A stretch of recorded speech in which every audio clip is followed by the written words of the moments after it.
All right. So Judith and I were just talking about returning to Epictetus. Some of our regular members are away. That's okay. I believe we were at 1.14, and I'll tell you, Judith, we did read this, and I think without you, we struggled with it. But I've since thought about this one quite a bit, because I forgot how kind of cryptic it is a little bit. Who's got the nicest reading voice? Probably you. Would you like to read that one? 114? Okay, I'll do that. So the subtitle that's given in this translation is that the divine watches over all of us. Someone asked him, that's Epictetus, how one might be convinced that everything that one does is carried out under the eye of God. Don't you think, he replied, that all things are bound together in a unity? Indeed I do, the man said. Well then, don't you think that things here on earth are subject to the influence of those in the heavens? I do, he said. For how else could it come about with such regularity, as though at God's express command, that when he tells the plants to flower, they flower, when he tells them to bud, they bud, and to bear their fruit, they bear it, and to bring it to ripeness, they bring it to ripeness, and when again he tells them to strip themselves and shed their leaves, and drawn in on themselves, remain inactive and take their rest, they remain so and take their rest. And how else could it come about that in accord with the waxing and waning of the moon and the approach and recession of the sun, we observe things on the earth undergoing such great transformations and changing into their opposites? Now, if plants and our bodies are so intimately bound up with the whole and subject to its influence, won't the same be true of our souls in much higher degree? But if our souls are closely bound and united to God in this way as portions and fragments of himself, surely God will be aware of their every movement as being a movement of his own that is grounded in his own nature. I wonder if it's worth pausing there for a moment. Yeah, probably, because there's a lot going on, isn't there? There is a lot going on, yeah. Well, the first thing that jumps out to me is this story that human beings, the rational, well, all of life really, and including human beings, are part of nature. Yeah. And just as there's a regularity to the motions of everything in the cosmos, the planets, the plants, that are governed by a kind of regular order, so too are we. And there's no sense in which human beings stand outside of the natural order. Yes. But it's also a reminder of those processes, which, and again, this is an important aspect of Stoic thought, that we shouldn't take for granted these amazing processes of which we see the evidence around us all the time. It's very easy to take it for granted that, oh, the trees are turning red now, and now the trees are dropping their leaves, rather than noticing it and thinking about it. And yeah, it's an appreciation of the orders and processes that are going on around us all the time and within us. That's the other thing. That's our bodies are so intimately bound up with the whole, as it says in 5. And I guess just as the plants respond to nature and seasons, for example, so too do we. We must be, if we are completely a part of nature, then we'd expect that the things that motivate us towards certain, I don't know, activities or ways of thinking, whatever, are going to be as a response to the things in the natural world around us too. I mean, I guess that's the kind of difficult thinking that we get into when they start talking about the way impression works and the way that impressions are motivated by preconceptions, for example. Yes. That's something I've been thinking about lately. Yeah, you had a post about that, which I haven't read in detail yet or thought about. But yes, it's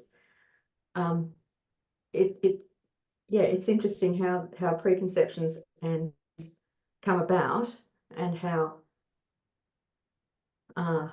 impressions are generated, I guess, through sense impressions, I suppose, in the first instance, but not always, because yeah, we have a sense that there's something out there that's appropriate to respond to in a certain kind of a way, just as the plants do, just as the planets do. And that's just a natural response of the organism to the cosmos.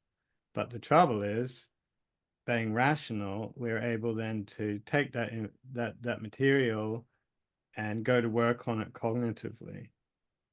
And that's where our beliefs can sometimes lead us into deforming the original impulse.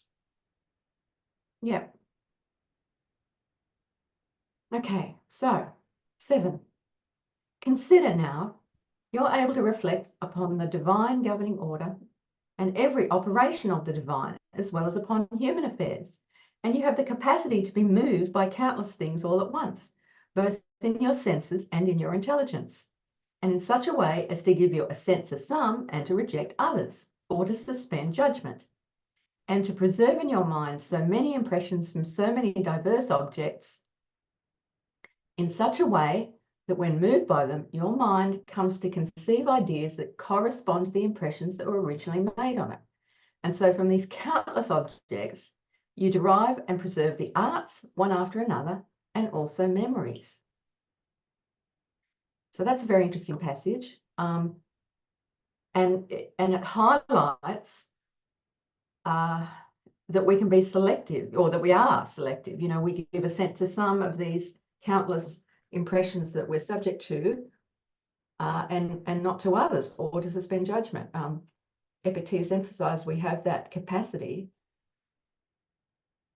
but also he emphasizes the multiplicity of stimuli that we're dealing with.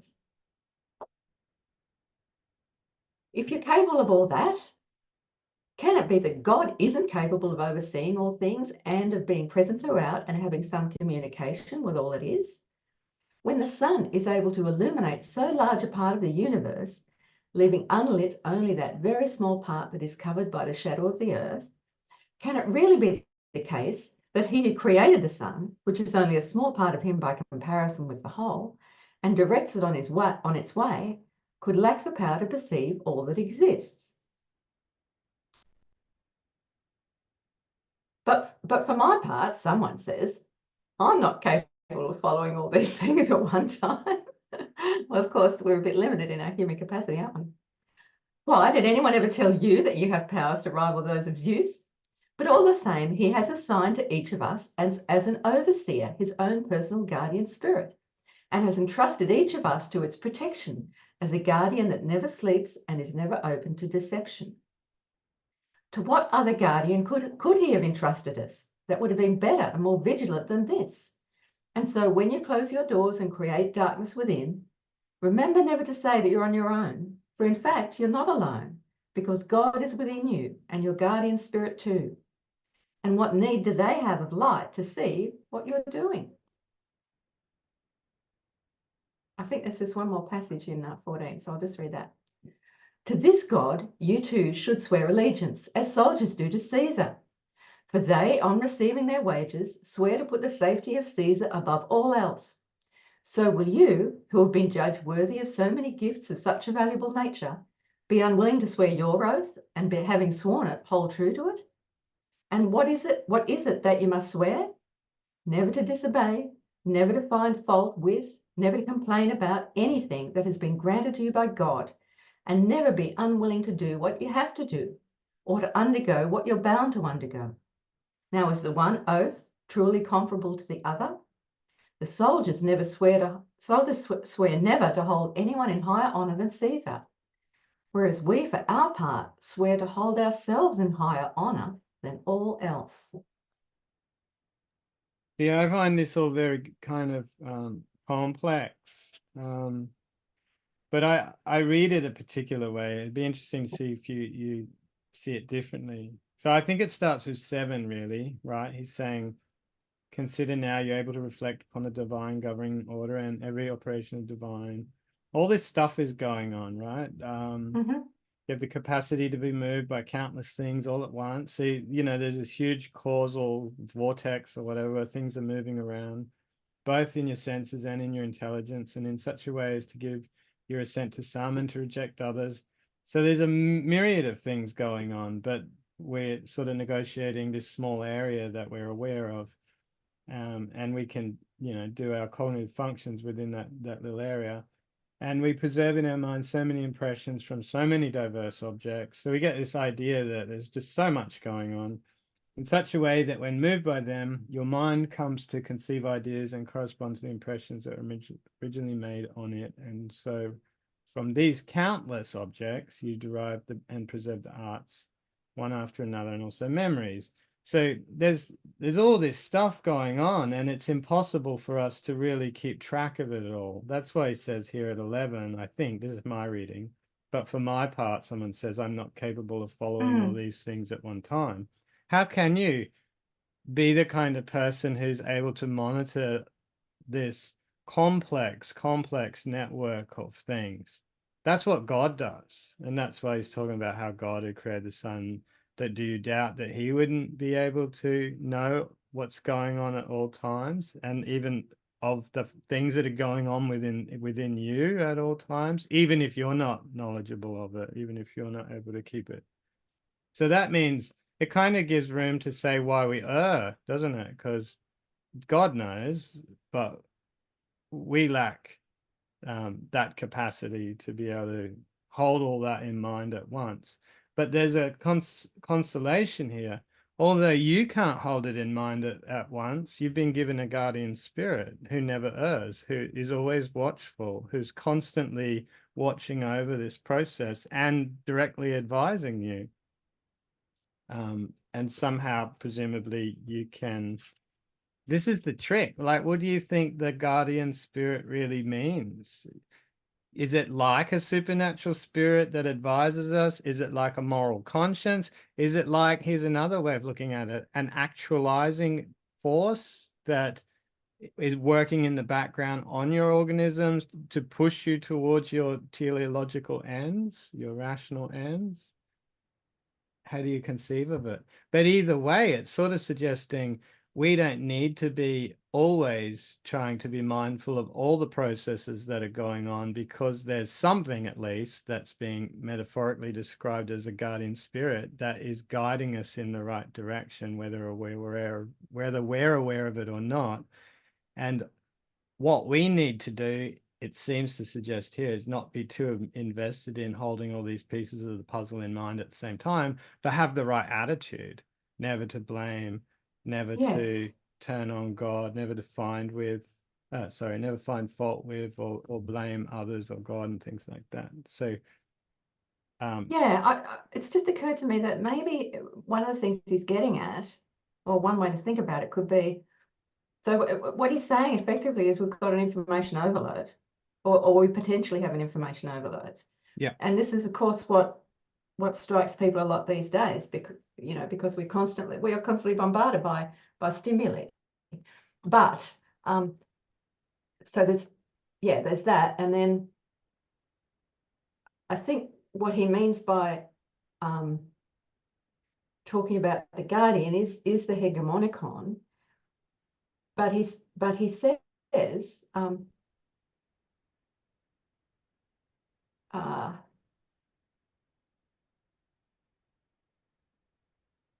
I guess it potentially protects us in some sense, or guides us if we permit it to do so, if we're careful in our assent.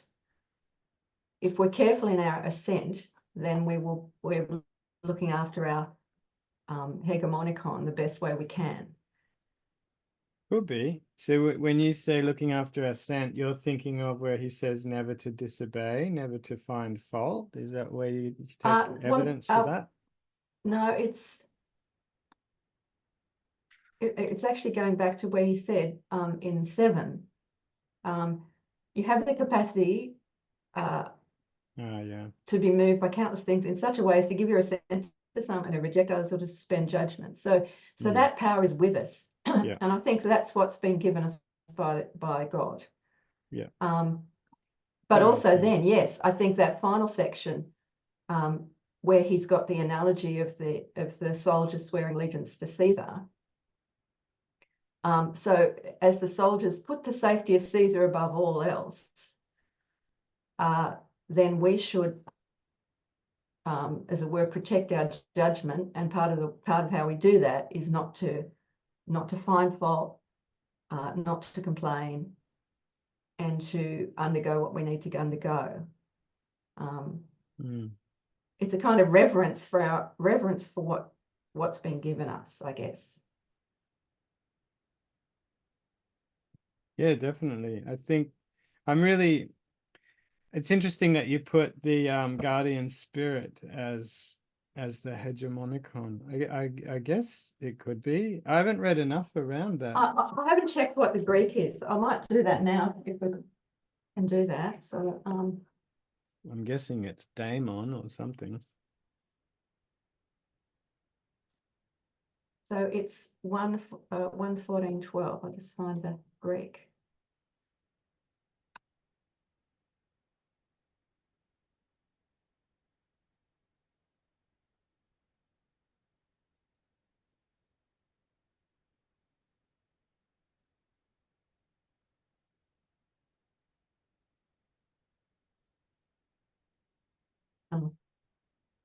Yeah, I might have to check. Oh, hang on. Here we go.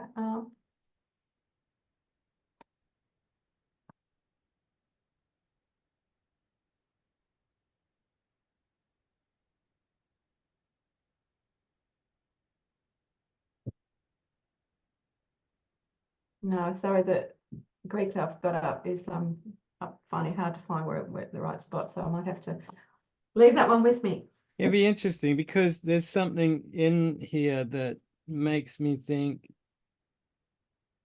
I don't know, it's something, it could be the hegemonicon, but on the other hand, it sounds like it's pointing at some sort of spiritual exercise, perhaps, or something like that, because it says, what does it say? You have a personal guardian, a guardian spirit. What other guardian could have been entrusted us that would have been better and more vigilant than this? And so when you close your doors and create darkness within, remember never to say that you're on your own, for in fact, you're not alone, because God is within you and your guardian spirit too. And what need do they have of light to see what you're doing? I mean, maybe I'm wrong. It just seems like a very strange way of putting it. Yeah, okay, so just a minute. I think I'm in the right spot. Yes, finally. Okay, I found it. Al un odin heton epitropon hekon. Daimon. It's a daimon. Yeah. It's like Socrates' daimon. But do you think maybe this is where the mythology overlaps? Because, you know, the old Greek stories that we see in Socrates that people were given a guardian spirit, you know, a minor god, even at some cases, that watches over you. And maybe it's just a way of talking about it. Maybe it is, and maybe because that was part of culture and it was something that the students would have responded to. Yeah. Yeah, I think that could well be right. So it's sort of a taken for granted way of seeing things. So probably makes more sense. Yeah, it's a daimon. I'm fascinated by this idea, but I obviously have distorted it a little bit. But thinking of this guardian spirit as some sort of, I guess, the spirit and Augustine talks about the Holy Spirit like this, right? He says it's a kind of bridge between the man and the divine. And so it makes sense to have this daemon, because otherwise man, a bit like that Cartesian dualism, is completely cut off from the other world and can't communicate between it. You need some method of communication between this world, you know, human beings in their interior, I guess, and the cosmos, and that part is played by the daemon, which is the mediator that allows, I don't know, the interchange between what is up to me and what's not, what's beyond me. Yeah, it makes sense. And yeah, I guess because it also makes sense because Epictetus is consciously recalling Socrates a lot. So there's that. But I haven't read enough about it. There's obviously Will Johncock's book. Have you read any other good books on the daemon, or any articles that treat with it well?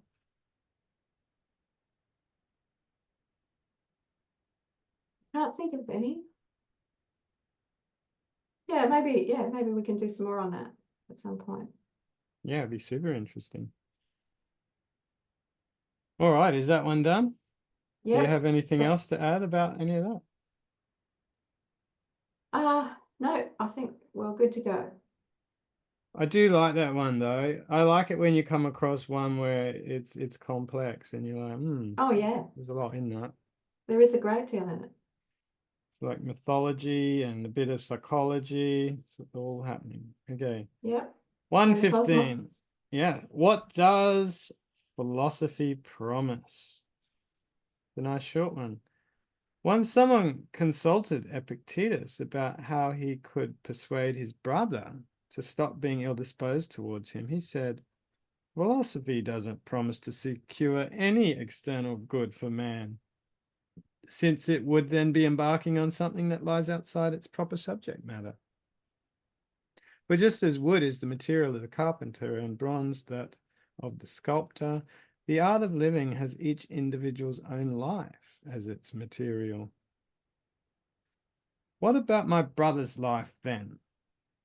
That again is the material for his own art of living, but with regard to yours, it belongs among external things, like the owning of land, like health, like good reputation.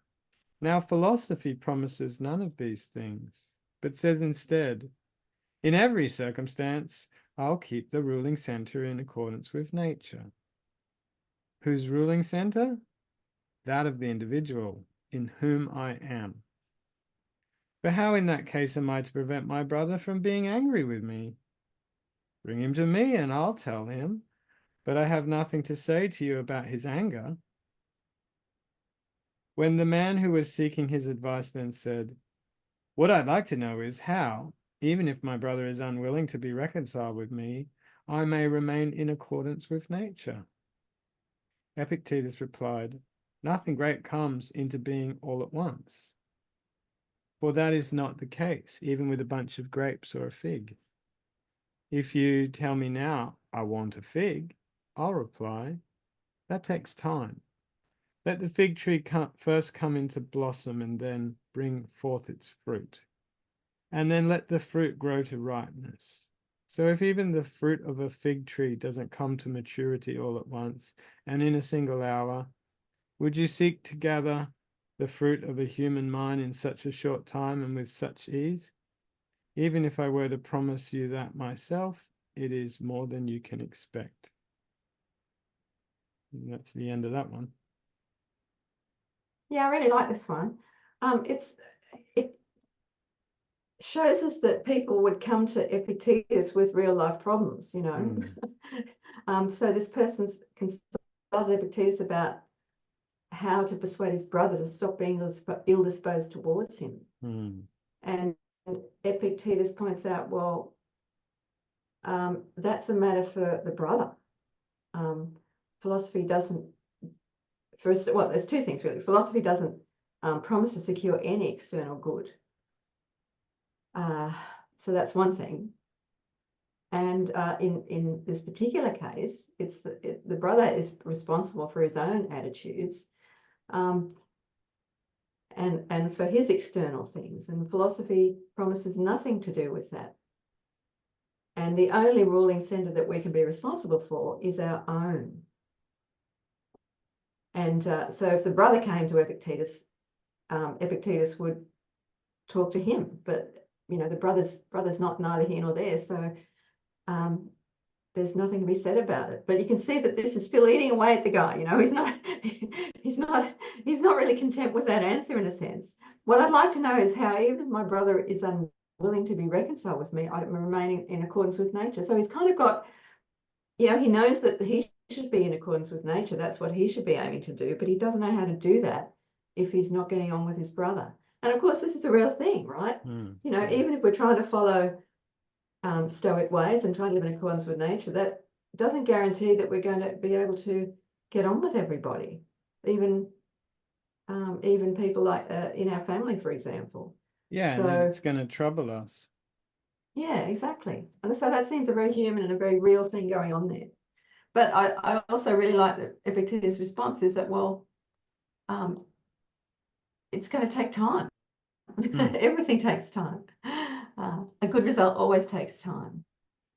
Do you think it's stronger in Epictetus? Because you've obviously read a lot more Seneca, but this developmental perspective, because it's something I like about Epictetus, is his focus on training and development and progress. Yeah, I think it probably is stronger in Epictetus. Because he uses earlier, he talked about like a bull has to learn its own strength, you know, it has to start off as a calf, but there's some sort of awareness that grows in it of its own strength as well, which is a really nice way of looking at it too. Yeah, for sure. So in a sense, it's kind of left hanging. He doesn't give any, well, he's obviously not going to give any promises or any, in a sense, it's left so that the person making the inquiry has to work it out themselves, but also to be patient about it. And finally, to be aware that the brother may or may not come around, because there's no guarantees about things like that. Yeah, and it's interesting, isn't it, to compare it with, say, therapy, because, you know, obviously the man is approaching Epictetus as a modern person would a therapist. Like, I've got relationship issues. What advice can you give me on that? The modern therapist would be like, well, tell me about it. Oh, let's look at some strategies for dealing with your relationship. But the philosophical therapist in this case says, well, that's got nothing to do with philosophical therapy. The only thing I can help you with is looking at guarding your own use of things, your own rational capacity, your own. Isn't that also, though? I mean, I don't know. You tell me. You're the counselor. What wouldn't the strategies also really be around? Well, I mean, I don't know. I'm just guessing, but wouldn't they be around how the client would approach it? In a sense, the brother's still an unknown quantity, right? Yeah, I think it's all around the client. Yeah, I think it's an interesting thing. I think it is quite different in the Stoic perspective, because it always comes first from a kind of question like, well, what is appropriate to be concerned about? And the answer first off is not about what other people are doing. The thing to be concerned about is the way you're going about looking at the situation. So yeah, you could be that kind of therapist, but not necessarily. There are other kinds of and I mean, a lot of people would think of self-help or therapy as the kind of thing that helps you develop strategies for getting people to like you, or to get on better with other people or whatever. But here it's very much about, no, that's not our concern. The concern is, let's examine the way you look at things. Let's make the best use of your way of viewing things. If we did stick to that, it would be very interesting. People would have to take a lot more responsibility for what they are doing themselves, you know, probably. Yeah, no, I thought it was a very interesting passage. Yeah. All right, I'm happy to continue with On Providence, 116. Don't be surprised that the other animals have all that is required for their bodily needs provided for them, not only their food and drink, but also beds to lie on, and that they have no need of shoes or clothes or bedding, while we have need of all those things. But since those creatures don't exist for their own sake, but to be of service, it would have brought no advantage to have created them with those additional needs. Just think what it would mean for us to have to worry not only about our own needs, but about those of our sheep and donkeys too, and to think how they are to be provided with clothes and shoes and with food and drink. But as with soldiers who report to their generals ready for service, already equipped with shoes, clothes and armour, for it would be a sorry state of affairs if the commander had to go around seeing to the clothes and shoes of all the troops of his regiment. So nature likewise has created the animals, which are born for service, ready prepared and ready equipped, so that they require no further care. So accordingly, one small boy with nothing more than a stick can drive a flock of sheep. But as it is, instead of giving thanks for this order of things, which saves us from having to take as much care of our animals as we do of ourselves, we go so far as to complain to God about our own lot. And yet, by Zeus and all the gods, a single one of these blessings of nature would suffice to make anyone recognize that there is a divine providence if he were duly reverent and grateful.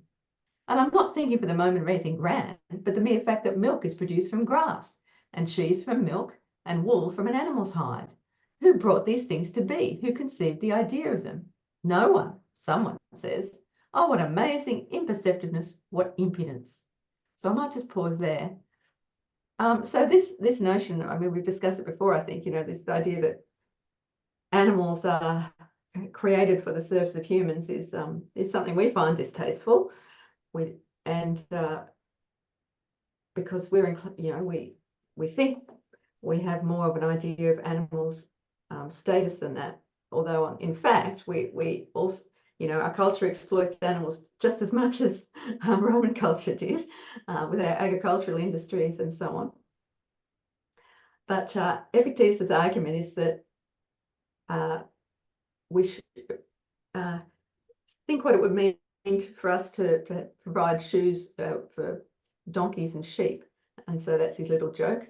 But and also we find it a little confronting that he says that the animals born for service are ready, prepared and equipped, so they require no further care. Now, as far as we see it, well, obviously animals do require care. They require veterinary help. They, we have a different idea of animal welfare from Roman times, fortunately. But Epictetus is presenting it as the gifts of providence for us. Yeah.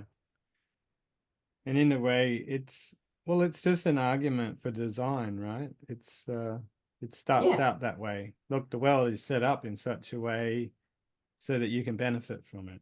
All the stuff about the animals and that is probably just a good example as he sees it. But these things fit together in such a way that they can be used for our benefit. That sort of idea. Yeah. And the point is, we should be grateful for that. That's right. Yeah. And there's a really, really powerful sense of gratitude when you look for it in Stoicism. It's about having the right attitude towards things. Yeah, exactly. And we're told to consider that it's a rational attitude. Nowadays, if you told people about just be more grateful, they wouldn't take that as rational. They would take that as a kind of act of faith. But here we're told it's rational because it's based on providence and design, which is clear and obvious. Yep. And there's a bit of a shot in the end at the I assume it's the Epicureans who think that these things all just occurred by accident and nobody conceived the whole plan. I saw a very funny. I was just going to say, on that note, I saw a funny episode of The Simpsons the other day. The kids were watching it, still on, but they met the cast of Futurama, which is anyway. And there's this Futurama. Yeah, so there's this professor, and the end of the world's about to happen, and he goes, "Well, we're all going to die, so you guys can say farewell or whatever to your deities." And he says, "But I'm an atheist." So he gets down on his hands and knees and does a prayer to nobody in particular, and he does the God of the atheists, and he says, and it ends with something like, instead of amen, he says, "Jesus was a man," but it's hilarious because atheism has become a kind of religion, Yeah, so. Absolutely. Yeah. And even Yes. the Epicureans, like you can get into a heated debate about whether they were atheists or not, but it appears, at least reading books like Therapy of Desire, that they did believe in gods. It's just the gods were Yeah, remote. Yeah. that's right. Not interested in us. Mm. And so I think that's kind of a key point for the Stoics. The gods are interested and have provided for us and continue to provide for us. Yeah, whereas for the Epicureans, they're there, but they're not doing anything, and certainly not doing anything for us.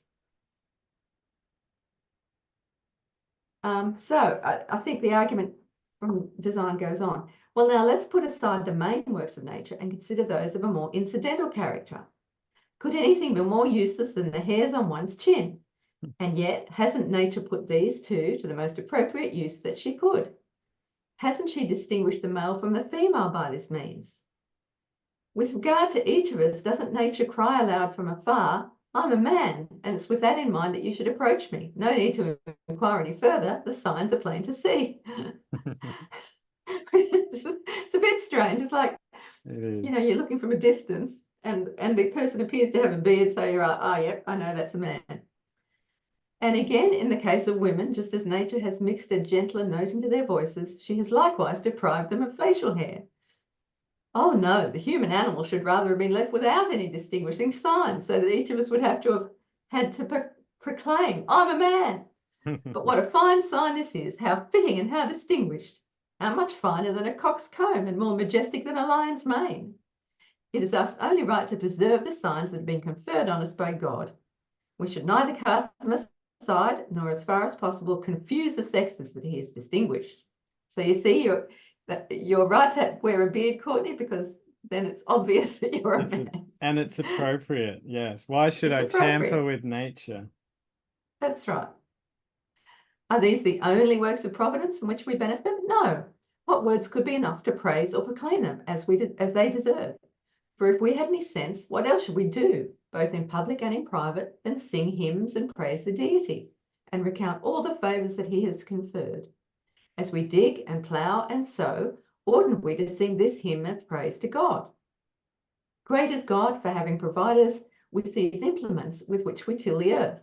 Great is God for having given us hands and the power to swallow and the stomach, and enabling us to grow without being conscious of it and to breathe while we're asleep. This is some radical gratitude, right? You should be grateful of the fact that you can breathe while you're asleep and that you can digest food. I get right behind it. Oh, me too.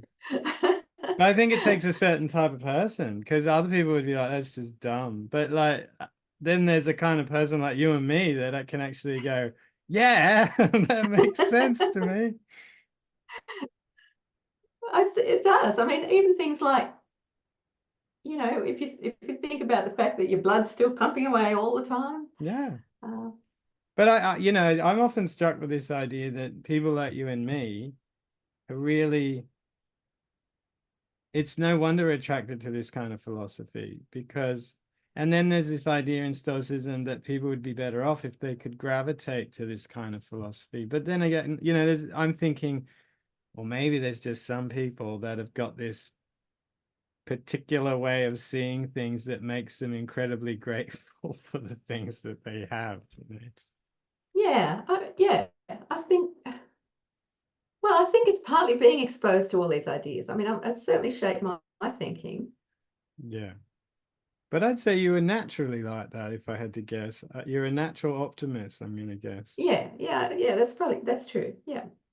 Whereas if you get someone who's really cynical and you expose them to these sort of ideas, they might be like, okay, yeah, I'm down with what's in my control and what's not in my control, but all this mumbo jumbo about guardian spirits and God and my digestion and beards, nah, that's just rubbish. I'm going to start a new modern stoicism, in fact, and weed all that optimistic shit out.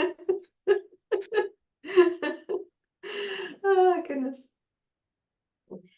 All right, Epictetus says, this is what we should sing on every occasion, and also the most solemn and divine hymn, to thank God for having given us the power to understand these things and to make methodical use of them. So it's also, it's like a meta stage, right? You know, we have these things and we can reflect on them. That's also a gift. Yeah, and we should be grateful for. And isn't it different from Christianity? Oh, we're tilling the earth because we did something wrong. We shouldn't have eaten that thing in the tree. That's right. Okay, there's one more section.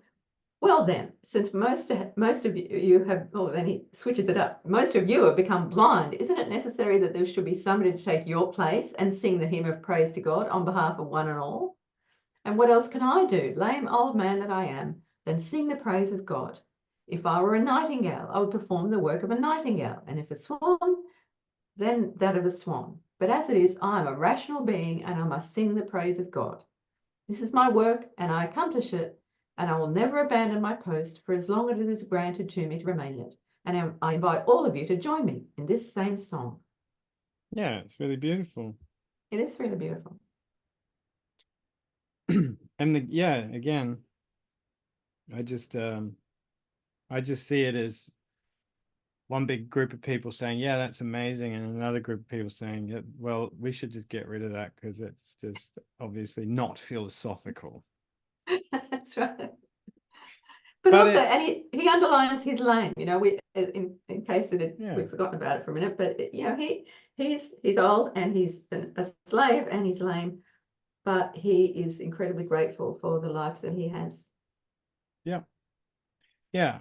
And, you know, this is the thing, I think that maybe I'm wrong. Maybe I haven't been reading enough modern Stoicism, but I think if you were looking at a psychological model, you can't only talk about the techniques where you do things like, I don't know, the premeditatio or view from above. Here at work is the protreptic side of Socrates' kind of style. And here you would have techniques that would be around affirmations and things like that, talking in a very trying to set a kind of attitude before you went out in the world for the day, for example, telling yourself things like, I'm a part of the whole, and today I'm going to go out and participate in an act of cooperation. Caring for others is the same thing as caring for myself, and trying to set a kind of mind frame where, but they don't really, maybe they do talk about that. I don't know. Have you heard much talk about that sort of thing? Yeah, no, not much. Yeah, because it seems to make sense to me to say, like, this gratitude stuff, like to get up in the morning and eat your breakfast and go, God, I'm grateful I've got a gut that digests coffee and bacon. You know? But really. Yeah, absolutely.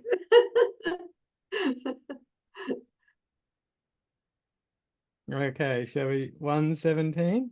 Yep. That logic is indispensable. Okay. Since it is reason that analyzes and elucidates everything else, and reason itself shouldn't remain unanalyzed, by what means can it be analyzed? Evidently, either by reason or by something else. Now, the latter must surely be a form of reason, or else be something superior to reason, which is impossible. If it is a form of reason, who again will analyze that? For if it is to analyze itself, the first form of reason could achieve that equally well. If we have to take recourse to another form of reason at each stage, the process will be endless and never come to a stop. So that's some sort of infinite regression or something, right? Yeah. Very well. But to take care of our soul is a more urgent necessity, and other similar objections. So you want to hear something about that? Then attend. Suppose you said to me, I don't know whether your argument is true or false. And when I made use of some ambiguous term, you said, draw the distinction. I would lose patience with you and reply, but there is more urgent need. That is the reason, I fancy, why philosophers begin with logic, just as when measuring grain, one begins to examine the measure. For unless we start off by establishing what a unit of measure is and what a balance is, how shall we ever be able to weigh or measure anything? So also in the present case, if we have failed to acquire full and accurate knowledge of the standard of judgment that we apply in gaining a knowledge of everything else, how are we to be able to acquire any full and accurate knowledge of those things? How could that be possible? Yes, but the measuring bowl is just a piece of wood and is barren, but it serves for the measuring of grain. And logic too is barren. We'll see about that later. Even if one should grant that, however, it is enough that it should give us the power to distinguish and examine all other things, and so to speak, measure and weigh them. Now, who says that? Is it only Chrysippus, Zeno, and Cleanthes? Doesn't Antisthenes say so too? And who was it that wrote, "The beginning of education is the examination of terms"? Wasn't it Socrates? Who said that? And who is Xenophon writing about when he says that he began with the investigation of terms, seeking out the meaning of each? Do you want to talk about that bit? Yeah, this is complex.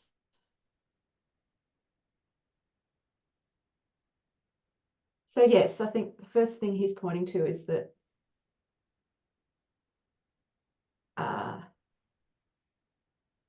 it must be a form of reason that we apply to analysis. And if it had to be a different kind of reasoning every time, well, then we'd be in this regress. But people often think that, well, care of our soul is a more urgent necessity than learning logic. But I think what Epictetus then is getting at is, well, we need logic even to deal with basic questions that occur in any study. Yeah. And so he likens it to measurement, or uses the metaphor of measurement, which of course Socrates used to do as well. Right. So we need a standard, and that's a kind of measurement. And that's what logic is, right? It's the standard. Yeah. So through careful use of logic, we can agree upon terms that would otherwise be indistinct or ambiguous to us. And he uses a good metaphor, doesn't he, about when measuring grain, one begins by examining the measure. We have to decide what a liter is, what a gram is. Yeah. It has to be a standardized measure or something. That's right. It's no use if one person's using grams and the other person using ounces. If it's a different criterion, then it's not actually going to work. Yeah. And what of these authors? How are they important? I'll just check the note. Yeah, it's just that he's citing the authorities of all the heads of the Stoic school. Yeah. And Socrates, we're very familiar with Socrates talking about measures and things. Yeah. He says in the Protagoras, right?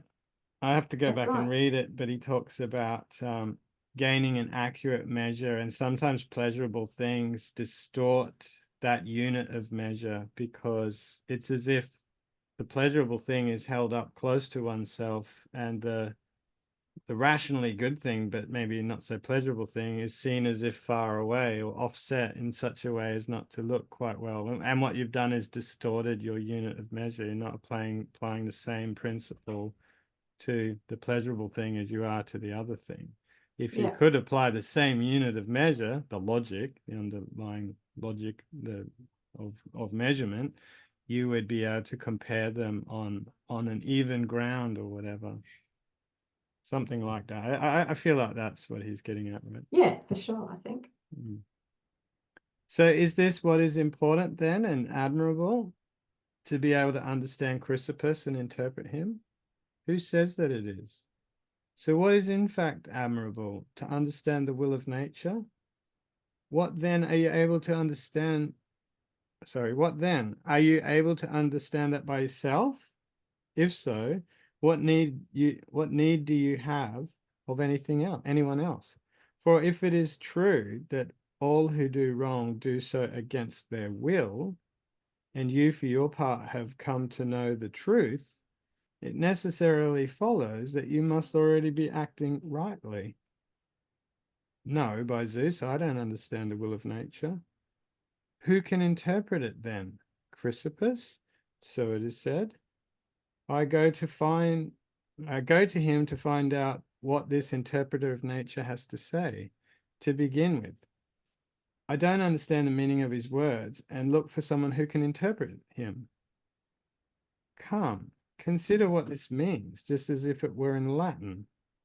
Is there anything here to justify the interpreter in feeling proud of himself? Nor does Chrysippus have just reason to be proud if he confines himself to interpreting the will of nature and doesn't follow it himself. For we don't need Chrysippus for his own sake, but only to enable us to understand nature, just as we don't need a diviner for his own sake, but because we expect to be able to understand the future through him and the meaning of the signs sent by the gods. Nor do we need the entrails of the sacrificial victim for their own sake, but because of the signs that are transmitted through them. Nor do we attach any value to the crow or raven itself, but to the God who sends omens through the bird. Shall I keep going or discuss that bit? Let's pause there for a moment. I suppose what he's getting at here is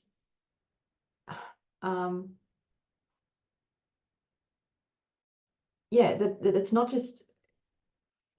it's not just important to interpret the will of nature, but it's a matter of following it. We try to understand the theory so that we can put it in practice.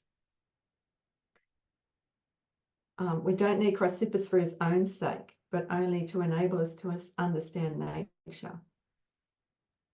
Yeah, I feel like he's having a go at academics here too. He's sort of saying, not about going and reading Chrysippus, if that doesn't help you get, well, the only use of Chrysippus is like in the diviner who tells you the future. It's through them that you get acquainted with nature. So don't lose the kind of the end in sight of doing this sort of work, which is to align yourself with nature, not getting good at doing philosophy in the kind of dry academic sense.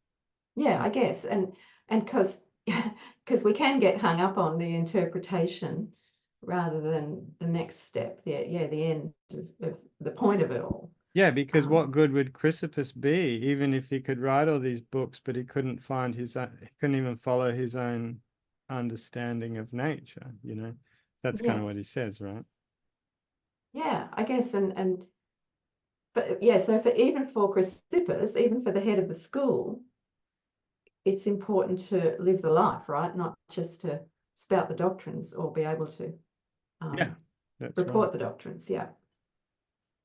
Yeah, so you definitely, in part, have to be able to live this way. There's an earlier one that sort of echoes this, right, where he says, "Don't show me your books or your learning. Show me your muscles," or whatever he's talking about, lifting weights. Yeah. I'm kind of mixing the metaphor up there, but yeah, you get the idea. Yeah. Don't show me your dumbbells, show me your muscles. That's right. That's right. Yeah. Yeah. There's a similar kind of thing. You're right. It's analogous. I thus approach the interpreter and diviner and say, examine the entrails for me and tell me what signs they provide for me. The man takes the entrails, spreads them out, and interprets them as follows. You have a power of choice, man, which is secure by nature from hindrance and compulsion. That is written here in the entrails. I'll demonstrate that to you, first of all. I'll demonstrate that to you, first of all, in the sphere of assent. Can anyone prevent you from assenting to the truth? No one at all. Can anyone constrain you to accept what is false? No one at all. Do you see that in this area you have a power of choice that is immune from hindrance, constraint, and obstruction? Well then, are things any different in the sphere of desire and motivation? What can overpower a motive except another motive, and that alone? And what can overpower a desire or aversion except another desire or aversion? But what if someone threatens me with death? Someone says, for he is constraining me then. Now, it isn't what you're threatened with that compels you, but your own judgment that it is better to do this or that than to die. So once again, it is your judgment that has constrained you, or in other words, your choice has constrained itself.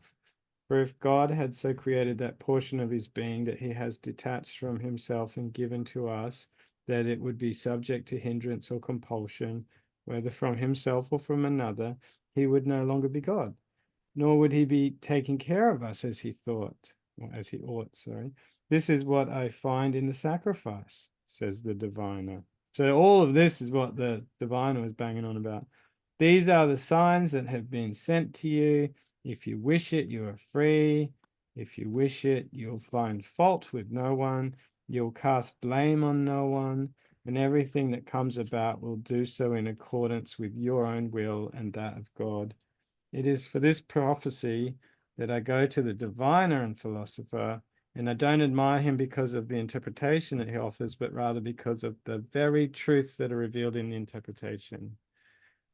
Well, I think that's a bit more telling, right? Because what he's saying is you go to the diviner to hear the diviner channel the wisdom of nature in the same way that you do Chrysippus or a philosopher.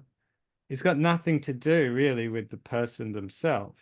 Not so you're not confusing the what you really need, which is this understanding, with something about the individual, the person who gives Yeah, it. yeah. I mean, it's quite a stringent kind of critique, isn't it? Really, of of specialists or people who profess to be specialists. Um, but I guess we do live that way in a sense. For example, uh, we say, well, we don't know who our airline pilot is, right? When we're in the passenger seat and they're driving the plane, and in a sense, we don't really care about the person. We just want to know that, well, want to have the sense that they're competent at driving the plane, that they can do the job that that's their specialty. And similarly with a surgeon, we don't particularly care about the person who is the surgeon, really. We want them to perform their function to the best way that they can. So it's the output. It's not the vessel, it's the output. As I say, it's quite a harsh judgment on specialists and, as you said earlier, academics. But yeah, they're just the vessels of wisdom or expertise. Yeah, but that's right, isn't it? We might crowd around a particular thinker because we accidentally, I guess, or mistakenly conflate what we like about the philosophy eventually becomes about the person. Like Jordan Peterson's a good example, right? And Yeah. very polarizing person because now you get people who don't even really listen to his philosophy or examine it. They just have an opinion about Jordan Peterson. So Yeah, that's right. And that's kind of inevitable. Because we do relate to people, individuals, right?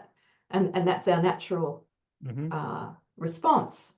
But Epictetus is reminding us that yeah, even a specialist or the head of a school, head of the Stoic school, they're a vessel. They're not the yeah.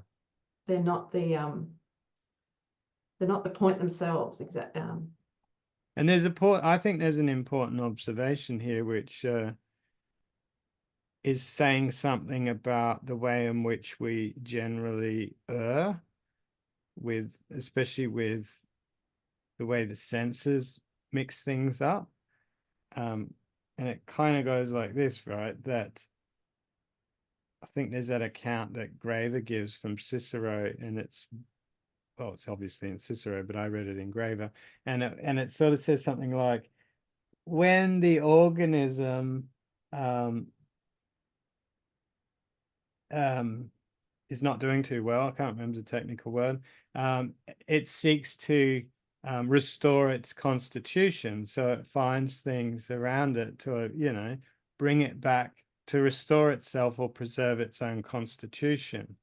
That's acting in alignment with nature. For a rational being, it would be meeting its rational constitutional needs.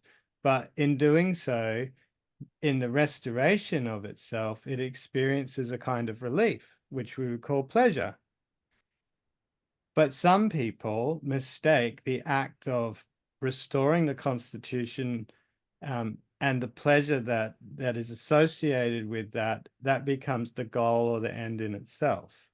But what is actually is the appropriate end by nature is the restoration of the organism's constitution. But it's a concomitant. It's not the main thing. This is what's going on with the man who delivers the information from nature. It's actually nature that should be thanked, you know, or seen as the proper end, not the. It's the kind of standard mistake that they take the senses to do to us, is to reinforce the wrong end. Yeah. Because the danger of that is obviously we could become a collector of philosophers, you know. Oh, I got such great things out of Chrysippus, I'm going to go study Socrates. I'm going to go and become a professional student, you know. And that's missing right. The point. Yeah, exactly. Yeah. Yeah. And that was kind of a you know, a well-known thing. So Lucian, who's the satirist from the 2nd century, like Marcus, so he writes about a student who goes around to all the schools and tries them in turn. And Justin, who is a Christian apologist, again in the 2nd century, he says that he himself started with, I don't know, I think he started with the Cynics or something. He started with a Cynic, and he studied with a Peripatetic, he studied with a Stoic, and he finished up with a Platonist. So this perpetual student thing was definitely a thing. Oh, and then of course he discovered Christianity. But yeah, so you're right. This is how people shop around for authorities and sources of wisdom. And Epictetus's view is obviously a philosophy, but it borders on a kind of, and I'm not sure if this is the case with all Stoicism, but especially for Epictetus, it sort of borders on a form of mysticism, doesn't it? Because it's... Yeah, well, it does in Socrates as well. So yeah, and he's always like, it's got nothing to do with the books you read. In fact, I'm not writing books.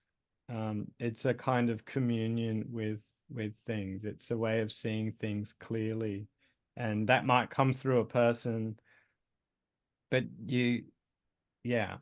but it's not about the person. There you go. It's not about the books. Yeah. And I think that's analogous to what Marcus is doing when he strips things back, you know, the expensive meal, strip it back, it's just a dead pig and it's just a dead fish. Yeah. It's this, what is the thing in its essence? It's not right. it's not the trappings. And the trick is, we're told here throughout, is that we're already built by nature in a way as to have a solid understanding, sort of, what do you call it? They say preconception, right? We have a built-in sense that something needed, something useful, something fit, something appropriate is right there for us. It's just that we need to strip things back, you know, take our additions, our cognitive additions back, and look at things as they actually are in the world, stripped back of our own interventions, you know, because we're already intervening on the objects of our attention in such a way as to change them from what they ought to be and how they ought to be used. Because it always makes me wonder then, is there any way in which Stoicism could be learnt as a person contemplating nature without some sort of pedagogical instruction, or does it require some sort of, does it require stoicism? You know. Well, I think Epictetus has just told us we need to study logic because we need to learn about arguments, and because these are the ways in which we have measures and in which we can learn to compare. Point. Yeah. Because if we didn't have all that, then it would be so hard for us to be able to make any progress whatsoever. We would conflate this idea with that idea. Yeah. It makes sense. But it also shows you how important it is that humans have schools and can work together in a communal manner, which is the whole Stoic thing. Because if they couldn't do that, then they can't create the language of logic in order to collaboratively come to these realizations. So in a way, that's a very practical example of how we're all parts of a whole designed to cooperate with one another. If we couldn't fundamentally, then we couldn't create a language of logic. We couldn't create a language at all. Yeah, well, yeah. But so of course, cooperation, human cooperation, is fundamental to achieving anything in human society. So thank God that I can digest my dinner and that I was born to cooperate with other beings. That's right, literally.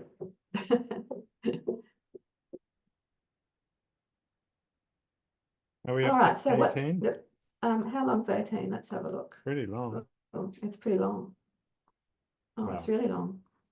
You want to call it there for the day? We might do that. We've ended on a good note, I think. Yeah, there's no rush. I think it's nice to talk through this anyway, because, you know, I do sit back and re-listen to these sometimes. It's not completely wasted. And it's really good because I like to see the way we work things out, you know, the way we talk through things and stuff. It's helpful for me. Oh, it is, yeah. And we, you know, spark ideas off each other. Yeah, it's so useful. Oh, that reminds me then, like, you know, I'm always working on the psychological side of it. What are you working on at the moment when it comes to your interest in Stoicism or related things? Oh, well, I'm still writing my book. I've got to finish the manuscript and everything and submit it by the end of June. So. Wow, that's coming up. Yeah. How are you going? Yeah, good. I've got one more chapter to write, and then I've just put it all together, double check everything. Wow. Do the notes and the index. And that's awesome. Are you having a book launch? I'd like to, but it'll depend how long it takes for the publisher to actually get it. Does it take a while? I don't know. Yeah, I've got a feeling that it probably won't be till next year, but it'd be nice to have it ready this year. You'll have lots of good pictures in it too, because of your trip. Yep, I think we will. That's great. Oh, that's so cool. So when you have the book launch, if it's in Sydney or something, I'll have to come along and get maybe a I'll have it in copy. Brisbane. How about I have it in Brisbane? Come up and do it in Brisbane cool. Stuff. That'd be awesome. Well, hey, maybe I could talk to Charlene about raising some money, and we could put you up in a hotel. There you go. That could be cool. You wouldn't worry about that. We'll see. Look, let's not get ahead of ourselves. I've got to actually have a physical book. Yeah. Well, you're well and truly on the way. That's great. Good on you. Is this your first book on a Stoic topic? Yeah, it is. Yeah. Oh, wow. That's awesome. You must be getting a lot of fun. Have you had much interest from the other academics in that area? Not really. Or does it kind of depend when the book comes out? I don't know how it works. Yeah. Yeah, I hope to have a little interest when it comes out, but until it's actually a thing, you know, it's hard to. Yeah. I don't actually have anything to promote yet. Oh, how exciting! Oh, good on you. Nah, well, I'll be there. I'll go to the meetup, the launch. Be a big thing. Yeah, we'll have a party. Well, you have a great night. I've enjoyed it as usual. I think it's Yeah. very, very lovely. So thank you. And have a Yeah, great thank you, weekend. Courtney. You too. Well, So a great week. our other book club's not this weekend, is it? It's the next one. Next week. Yeah, so and it's Candide, we had isn't it. Yeah, because we had it last weekend, so it'll be not this Saturday, but the one after. Yeah. Brilliant. All right. Look after yourself. Okay. All right. Thanks, Courtney. You too. Bye.